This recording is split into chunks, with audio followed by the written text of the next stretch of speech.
Lechon na ay dinuguan pa. Pwede pala yung ganito guys. Sobrang sarap pala nito. Para ka lang din nagluluto ng dinuguan. So nagisa lang siya dyan ng luya, sibuyas, bawang. Tapos nung kumulo ay inilagay na yung pinakadugo. Tapos ay nilagyan na rin ng mga pampalasa, magic sarap, asin, paminta. Tapos lalagyan natin yan ng kalamansi. Mas masarap nga daw kalamansi na pangpaasim. Pero nilagyan niya pa rin ng suka kasi kakaunti yung ating kalamansi. Isang malaking kutsara lang ng suka. Tapos nilagyan pala yan ng pampalapot guys. Yung cornstarch yung ginawa niyang pampalapot. Hindi kasi natin yung ginataan. Nilagyan niya rin ng kaunting oyster sauce. And yung ating karne ay naprito na po before. And pinakuluan muna yan bago ipiprito para ka rin gumagawa ng lechong kawali. So, i-slice lang natin to. And then pwede na tong ilagay doon sa ating kumukulo na mixture ng dugo. Pagkatapos niyan ay konting kulo na lang ay luto na yan. Mabilis lang naman siyang gawin, diba? I-try nyo rin tong ganito guys. Iba namang luto ng dinuguan. Meron din akong natikman noon guys na yung hipag ko kasi taga Isabela. Nagluto siya ng ganitong dinuguan. Yun namang walang sabaw. Tuyong-tuyo naman. Pero masarap din yun guys. Laman din siya na pinatuyo lang yung wala talagang kasabaw-sabaw. So tara, tikman na natin. Sarap kaya?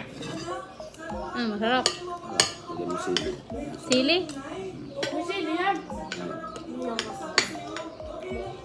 Nakain ko kaya to bagong bunot.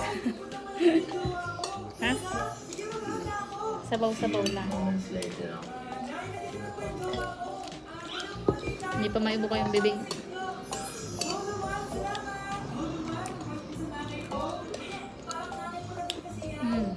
Crunchy. Kakaiba to ha. Crunchy na dinuguan. Sarap. Meron pang isang dinuguan na gusto ko. Yung patuyok. Wala talagang sabaw. Sa Isabela. Mga taga Isabela. Yung hipag ko kasi taga Isabela. Nagluto siya ng dinuguan na tuyo lang. Kasi walang sabaw. Ang sarap. Piniprito rin yung karne, laman. Batik man yun. Pang Ilocano dinuguan. Crispy. Try nyo rin. Ito muna yung karne. Samsam. Taba naman.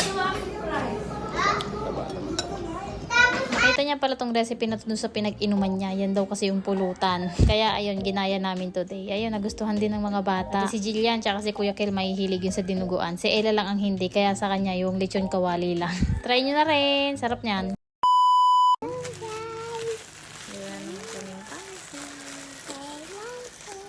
Lakasan mo. Dapat yung salita mo. Hindi ka marinig. Wow! Sako yung ano. Sako yung ini. Sako ini. Wait lang.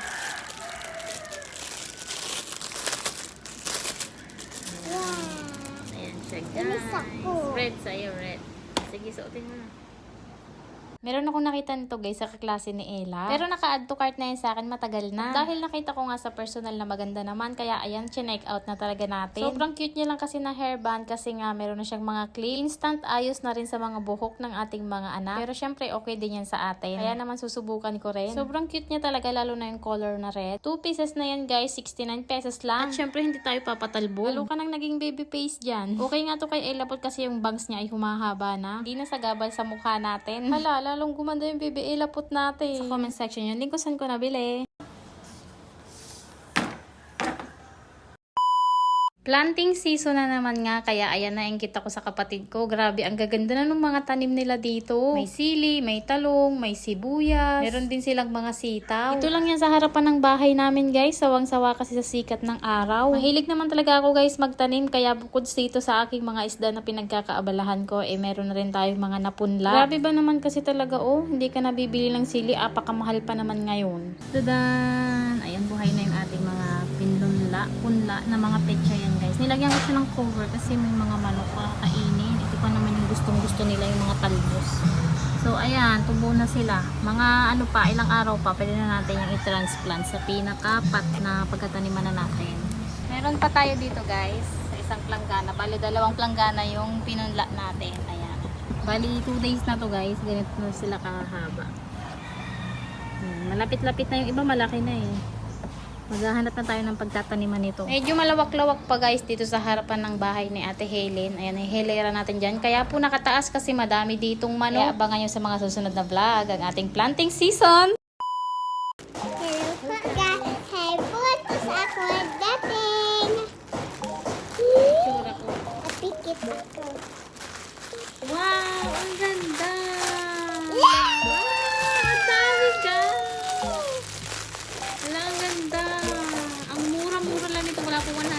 Guys, ganyan kadami oh.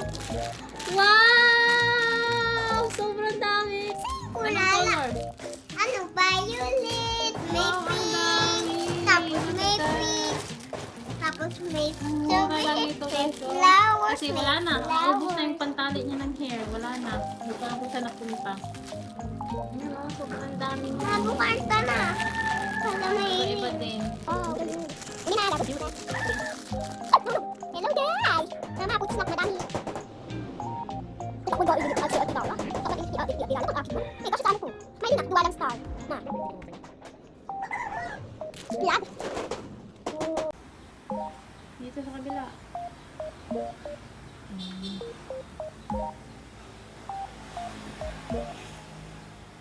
Na, ayan 30 na. Sobrang dami niya guys. Wow, may Maganda rin yung mate niya. Grabe yan. Grabe. ni dyan. Sobrang cute. Ano ni-route na ba gani? Route na ba gani?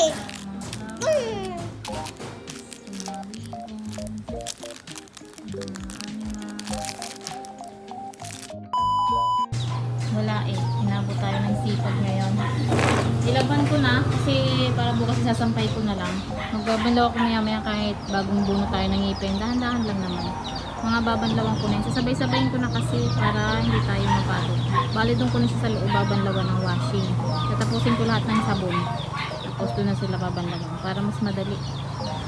Ito yung ating pechay guys. Pinakita ko na to kanina. Pero ayan. Sana mabuhay. And sana makahanap tayo ng tataniman. Sobrang dami nito oh. Ang dami pala kasi niyan. Ang binili ko 60 pesos ba yun? Sobrang dami niya na. Kunti nga lang yun. Tapos nandun yung isa. Pwede nga dito natin itanim na. Tapos talagyan na lang ng kulambo para hindi maano ng mga manok. Ayan, kung hindi nyo pa rin nakikita to guys sa vlog, okay ba yung ating sopa? Sapin sa sopa. Makapal lang kami nito, makapal ang materyales. Mas madali ding iayos. Oh. Kaysa yung isang ano natin, sopa cover natin, tatalay mo pa sa ilalim. Ito ilalagay mo lang eh. Ang cute no, nabitin lang talaga tong isang to eh. Dapat 260 pa nag-order na lang ulit tayo. Tapos ito gawin na lang natin kumot. Pwede kasi siyang ikumot, lalo na gawing malamig. Tapos ang laki-laki pa. Naku, sakto talaga tong kumot. Si Kel nga gusto niyang ikumot eh. Ayan o, ang cute no. Si Papa Alden ay busy, may trabaho yun sa dun, sa kabila. Kabilang sa pinsa namin, nagpapagawa ng kainan. Pinapa-semento, pinapa-tiles. Marunong na rin po siya mag-tiles, kaya siya na rin. Ito nga siya, nag-tiles nito guys. Yung nating dito sa terrace. Kaya nung doon sa kainan, pwedeng siya na rin nag-tiles. Kaya dagdag din yung mga ilang araw din yun na magtatrabaho doon. Extra income din yun, pero ang baba kasi ng rate dito sa atin sa probinsya.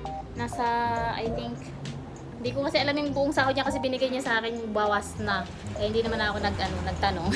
Bali, siguro 500 or 600 kapag mason. Tapos yung helper is 350, mga ganyan. So, ang baba. So, kung helper ka lang ng mason, hindi makakabuhay. Sa baon pa lang araw-araw ng mga bata. Si Kel pa lang, 200 per day. Ang baon ni Kuya Kel. Si Jillia naman, 70 pesos per day. So, wala. Doon pa lang. Yung baon pa ni Ella.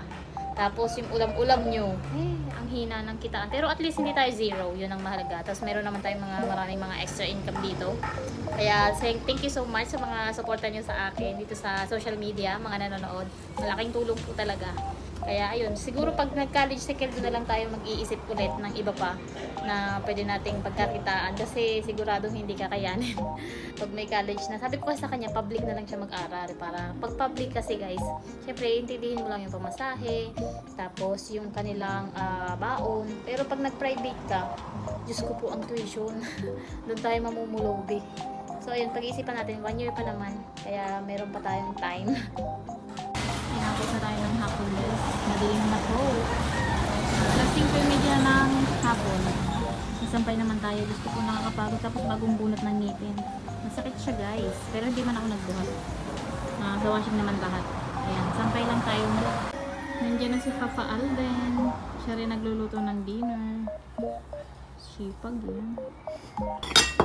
Kain ng kain. Kain. Maghugas mabuti ng kamay. Nag-video nga ako nito habang nagkakain kami pero hindi ko alam na hindi pala ako kita. Yung dalawa lang pala yung nakikita dito. Tara po kain. Nagluto nga si Papa Alin itong nilagang baboy. Kanina ko pa yung sinasabi si Ella po, sabi ko tama na ang paglalaro dahil nga kakainan ako, hindi masabihan. Kung hindi mo nga kasi sasabihan ng malakas at sisigawan at hindi talaga makikinig, malumanay lang yung boses mo, ilang ulit mo na, hindi yan makakasunod. Ay, ganito yata talaga mga batuta ngayon. Kakailang ulit nga ako na mahinahon pero hindi talaga pwede, kaya naman napapasigaw talaga. At hanggang dito na lang muna yung ating vlog guys. Thank you for watching. God bless everyone. Thank you.